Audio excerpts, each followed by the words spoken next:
Hamas is an Islamist organization that did terrorist doings. It's responsible for terrorist activities, so then it became a terrorist organization. But its ideology is an Islamist ideology. So two-state solution is not an option. They need to be eliminated because our message is the right one. That's an Islamist mentality. So first off, you've mentioned moderate Muslims sometimes. So what would you say are the categories, so to speak, of Muslim people? Okay, well, there's a Muslim who believes in God, believes in the Prophet Muhammad, believes in the Quran, and just an average person who, and this is me speaking in the West, believes that they should pray 5 times a day, fast in Ramadan, celebrates the Muslim celebrations. That's about it. That's the definition of a Muslim. Yeah. But could you be less than that and still be Muslim, so to speak? So you couldn't be just sort of nominally secular Muslim where you don't pray 5 times a day or something? Then you're just Muslim by name. So you would say that, would you say that's ex-Muslim? So there is a I wanted to ask you about the ex-Muslim community also, but so you would say that's just, you would say that's actually not Muslim, that's just sort of... Look, a Muslim, the term Muslim is taken from Islam, which means submission. So when it's a verb, a Muslim is a man who's submitting. So every day you're praying, so you are upholding that name of being a Muslim. If you don't pray, then you're just Muslim by name. You're not an actual Muslim. Right. You're not an ex-Muslim because you haven't denounced the religion. You're just missing prayers or drinking alcohol and so on. Right. So do you have any idea the numbers of that amount? I would imagine in the West that's probably a very large percentage of Muslims. The majority of Muslims believe in God and pray, and there are also Muslims that believe in God, Allah, believe in Muhammad, but don't pray. Right. So I wouldn't say that's an issue for us. They can pray or not pray whenever they like. For me, it's the more extremist ones, and then trying to differentiate between the moderate and the extremist. Right, okay, so we've got sort of just the ones by name only, I get that. The ones who, let's say, aren't practicing, but still are, they were born Muslim, they're Muslim, then... The ones who are not practicing are the ones the West refers to as moderates. Right, so that's where I was trying to get with this, to understand what your definition of moderate is. It's the ones who don't practice, and by not practicing, I mean the other laws of Islam. So, for example, the stoning, the killing, the reporting on people who break the blasphemy law, issues like that. People who just don't care, just want to go to work 9 to 5, come back, raise a family, you know, live life, go on holidays. Yeah, parents were Muslim, we were born Muslim, but that's about it. These guys are the ones who are referred to as moderates, but they're not really moderates. The moderate is the Muslim that is conservative but wishes to ban certain teachings, certain verdicts. They are the moderates. So the moderate is the one who's sort of staying within the religion and fighting the extreme parts of the religion. Whether it be personally, on a family level, not raising their children in extremist mosques, those are the moderates. Okay, and then you obviously include yourself in that. Well, I can see why this would be a tough question. I don't believe in something called moderate Islam. Now, just for the viewers to not get confused, I'm answering your question based on what society and what Islam says. My personal opinion could be another thing. So you might want to ask me what my opinion is on this issue. I don't believe there's a moderate... Well, let's pretend I asked you your opinion on this issue. There is no moderate Islam. Islam is Islam, and you're either a reformist, a reformer, a reformed person, or you're still a Muslim. The Muslims who don't chop the hand of the thief and don't stone and don't apply the violence of Sharia law, they've diverted away from the core beliefs of Islam. So in a weird way, you're an imam who also, you obviously have a great, affinity is not the right word, you have a great respect, I suppose, for the ex-Muslims, in a way. The ex-Muslims have every right to be where they are. Yeah. Because now is the worst time to be a Muslim. And when a Muslim has a problem or is facing a problem, whether it be inheritance, financial issues, abuse at home, divorce after being married off, at a very young age, they don't find the person who listens to them. The majority of imams in mosques have zero qualifications when it comes to counseling, when it comes to solving real life problems. They only know how to talk when it's against Israel, against the Jews, and to play the victim card and basically spread news about what they're doing in society. So the ex-Muslims, the majority of them leave the religion because, number one, they really feel it's not for them anymore. And the people who paved the way for them, right, I do know that some people read Richard Dawkins or read certain books and then change their religion or leave religion completely. But ISIS makes more ex-Muslims than any intellectual in the West. So if we want to blame ex-Muslim for being ex-Muslim, it's the fundamentalist Muslims that made them ex-Muslim. They're the ones who are making them leave the religion. Right, and that's completely contrary to what the media would portray about this. They would say it's that if you talk about any of this, you're driving people to become extremists, which, as many people call it, this is the soft bigotry of low expectations. If I was to say anything that might offend you, you would automatically become an extremist, which is such a horrific way of viewing another human being. You know, is there something that I could say to you that somehow you might end up blowing me up? Nothing. If you were to kill me and I'd come back to life, I'd still hug you. Seriously, I'd still shake your hand. All right, you got nothing to worry about, brother. Okay, so let's just do a little bit more of the def. Okay, so wait, so we have sort of the ex-Muslims and the nominal Muslim, then the moderate that you say is not really a thing, actually. Then can you sort of explain Islamist and Jihadist? Okay. And if there's anything else that I missed within that. Islamist is an individual that believes in preaching and spreading and expanding Islam and the message of Islam through militant means. So they would spread Islam by the sword, and now the tactics are a bit different. Now it's getting through Congress. So before it was by the sword, now it's getting themselves into parliament and then making laws that act as the sword, the Islamophobia law in Canada, M103. Yeah. So an Islamist would silence you just to spread his agenda. That's different from a Muslim. A Muslim would say, okay, this is the Quran, I believe Allah is the right God, I believe Islam is true, accept it, you don't accept it, you're not going to be saved, good night, good night. That's basically a Muslim. An Islamist will actually go the extra mile of kidnapping someone because they drank alcohol and whipping them because they believe that is the right thing to do. We've seen across Europe, statues are being destroyed because it's not allowed in Islam. So that's an Islamist.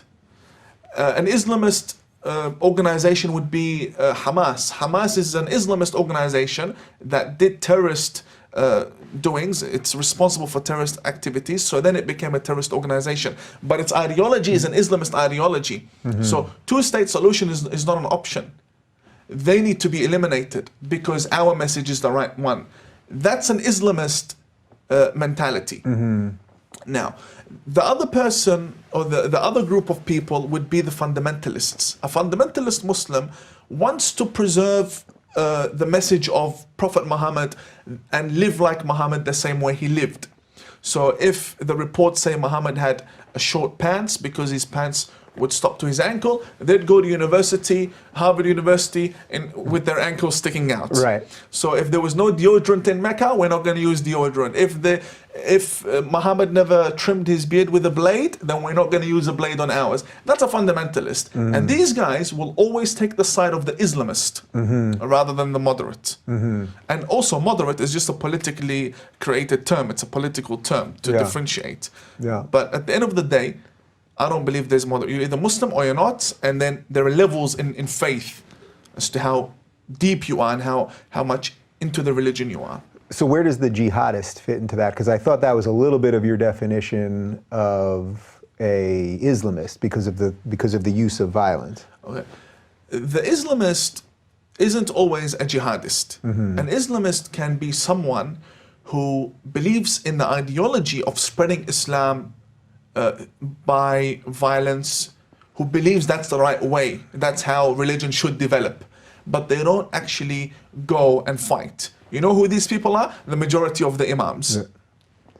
So they're sitting in their mosques, recruiting, sending people to ISIS, but they're not jihadists. The imam is responsible for the jihadist going and joining ISIS. So he's an Islamist, and he would send the Islamist congregation to then become jihadists. So this is when people talk about the radicalization that's happening in mosques in the West, you believe that to be a real thing. Of course, it is a real thing, and it's something we battle every single day. So what, if I was to go into one of these mosques, Right. what would I be hearing? Well, firstly, because of your beard, you'd be welcomed. I'd be welcome. I'd have to lengthen this a little bit. Okay. Yes, you'd be welcomed. Okay. And a fundamentalist mosque would definitely frown upon you if you had shaved your beard completely. So beard, you'd be welcome. But So if you don't have a beard, you actually can't even go in. no, probably. you can. They'll just tell you what's wrong. Are you a woman? Yeah. Are you a Jew? Why? Because the reports say that the Jews that came to fight Muhammad had no beards on. It was a sign of going to war. In Arabia, the sign of going to war would be to shave your head. The Jews in Arabia would shave their beards, so then you can tell who is who in the battle. Jesus. So Jesus. yeah. So the Muslims kept their beards. Yeah. Okay. Okay. Right. So it's not a crime. I mean, there are many reformers who don't have beards. It's no big deal. Many Okay. Muslims don't. I grow this out. It's a week from now. I say to you, Let's go. Imam, get me to one of these mosques. I Okay. want to know what's going on. I walk in with you, let's say. On a Friday prayer. Yeah. Yeah. Well, just tell me what is actually being spoke of that is the place from where it goes from an Islamist ideology to a fundamentalist ideology. Well, what are people hearing? Basically? Okay, well, firstly, it depends on the speaker. It depends on the imam. Of course. There are Islamist imams who say in close circles what they will not say on the pulpit because of the laws in the West. And then there are imams who would go on there and say things nobody could ever imagine would ever be said in the history of Islam on the pulpit. They would just say it. So there are two... In the West. In the Some of West, them are yeah. doing this in the West. I mean, In we the see West. this out of Canada a lot. Yeah. Just these incredibly awful things that people that they're saying. Memory has a wonderful archive Yeah. of all of these issues. YouTube is another great source. And the issue is, the mosque records the imam and uploads it on YouTube. So it's nothing being discovered. They know that the world is going to react this way, and they still continue to produce this content. And now they're speaking in English, which makes my job a lot easier because I have to translate sometimes, but now they're just saying it in English. Yes, we want to behead and we want to conquer. And So when I see these videos, and Memory does a great job of the translations, when I see these videos, but let's say the ones that aren't translated from Canada, for example, they want that message to get out of the mosque. Like, you would think that's contrary to what they would want. You'd think it's like you'd want to keep it sort of radicalized within so you can put a good face on things. But you're saying when they're talking about this and that with the Jews and the gays and the this and that and the other thing, you're saying they actually want that to get out there because they're the ones putting it out. yes, and also there's a concept of the one Muslim nation, and it's called the Muslim Ummah, Ummat al-Islam, the Islamic nation. Now, what it is basically a Muslim is a citizen of two or more nations. One, the nation they live in, America, Australia, the UK, and the second one is the nation of Islam, not Farrakhan, but the actual Islamic nation. So if the Mufti in Mecca issues a fatwa, an Islamist sitting in LA would commit a terrorist attack. You see that connection? Yeah. So when So if Salman Rushdie's at Starbucks, yes, and someone in here. Iran issues a fatwa, they'll get him here. There's a link, and no other religion has this power, unless it's an organized organization that targets people and sends hitmen. But no other religion has this power. An imam in Mecca would say that the Jews are the enemy, or that the Christians are the enemy, knowing 100% that there will be a Muslim who would go and commit a terrorist attack. He doesn't even have to look for him. He doesn't need to do anything. He just knows there's a Muslim who will get this and will do the job. No other religion has this. And we see it several times where in Russia, they killed I think it was, in Turkey. I think it was. A Russian ambassador was shot dead. oh yeah, Yes. there's a video of it. Yeah, Yes. yeah, just right in the museum or something. He yeah. was supposed to protect him, and he said, for Syria. And we see Oh, this yeah. every single month. An act doesn't go by without someone in the West committing a terrorist attack and saying this is for Syria, this is for Iraq. What's that link? And this confuses our intelligence departments. They've never seen anything like it. The future I want to build focuses on the West and the West alone. The Middle East isn't in my area anymore. Because me having this interview, something like this in the Middle East, would see me killed the same week. So the best way to reach the Middle East is through social media. And I've got my accounts in Arabic, I've got accounts in different languages where I have translators that do that for me.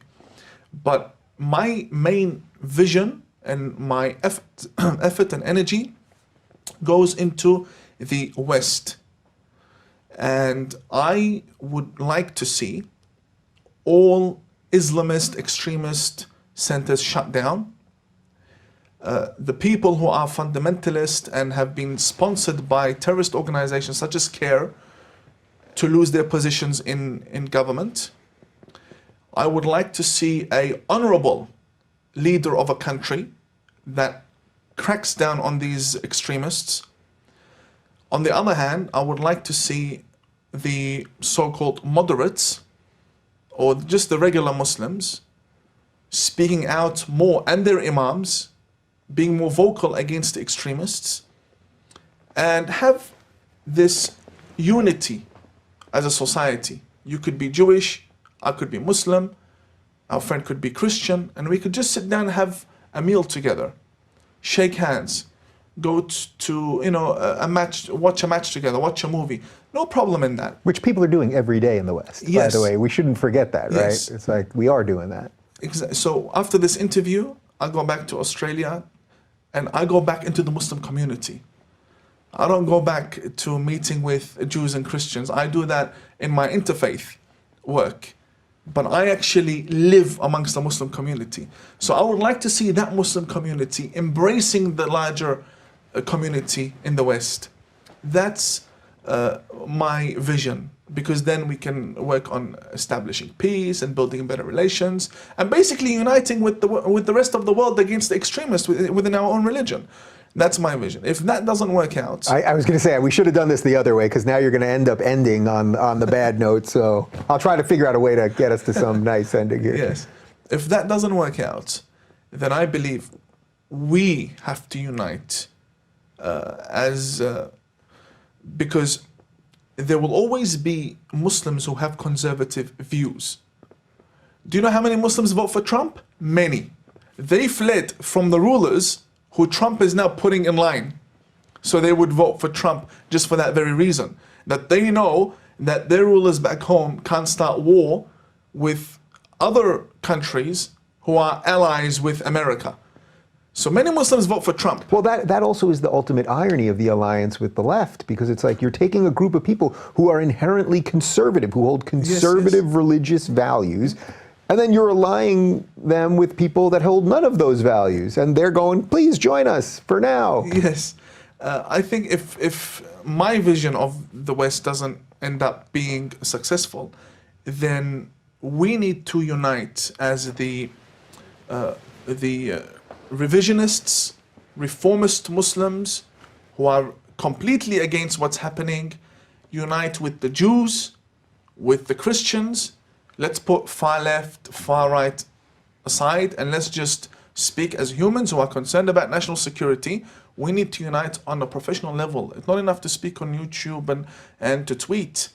This isn't enough for me, which is why I go and I sit with politicians, because I want to get something done. So we need to unite either now or unite in a much more global style in the future. To end on a positive note, I'll tell you this. The Islamists are worried now. Maybe not showing it too much because they're getting people into Congress and people into parliaments, but they are worried. They've lost a lot of territory. The caliphate that they dreamed of. They've lost ISIS. They've lost a lot. I mean, the United Arab Emirates is shutting them down. Austria shut down deported 60 imams back to Turkey.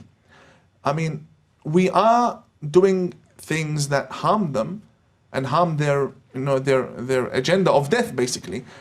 And we're doing them in large portions. So in portions they can't accept. 60 imams vanished from the country in one day. That's a big loss for them. Yeah. So we are pushing back, I believe, as a society or as a global society against the extremists.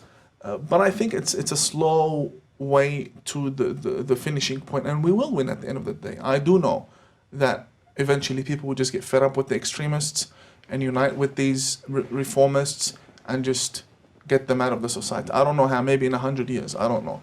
But it's going to be really bad. The way we win will be really bad. It will not be peaceful, and I really hope that we can pave the way for a much more peaceful ending. But I'll just say this. Every time I came on Australian television, I have a police officer that tells me, you know, Imam, I've been sensing this. Every time you go out there speaking, we get more applications for firearms because they believe the invasion is coming. So then I started to tone it down a little bit. Yeah. But I still want to say the truth. And I wish for a peaceful ending. That's basically it. Isn't it weird how you just have to live your life and do what you think is right at all times? I remember when I first started talking about this stuff and I was just a little worried about security and things. I said to, do you know Dennis Prager? Yes. I said to Dennis Prager, I asked him about just security, because just any of my friends in this world that talk about this stuff, I was just asking. And I said to Dennis, you know, what do you do about security? And he told me some things that I can't repeat, but then he goes, but at the end of the day, when it's your time to go, it's your time to go. I thought, well, I'm a little younger than you. I'm not quite ready for that yet. Well, listen, you have an ally in me, and I hope we helped spread a little bit of what I know you've made your life about. And you know, hopefully there's a way that it doesn't get that bad before it gets better. I suppose we shall see. It's 2025. America's debt is over $37 trillion, and the dollar just had its worst crash since 1973. That puts your savings and your family's future at risk. That's why we trust Alpha Omega Gold, a company that stands unapologetically with Israel and supports Stand Tall Israel. Visit ao.gold/stand to claim your free precious metals wayfinder guide or call 1-855-426-4653 today. Protect your future before it's too late.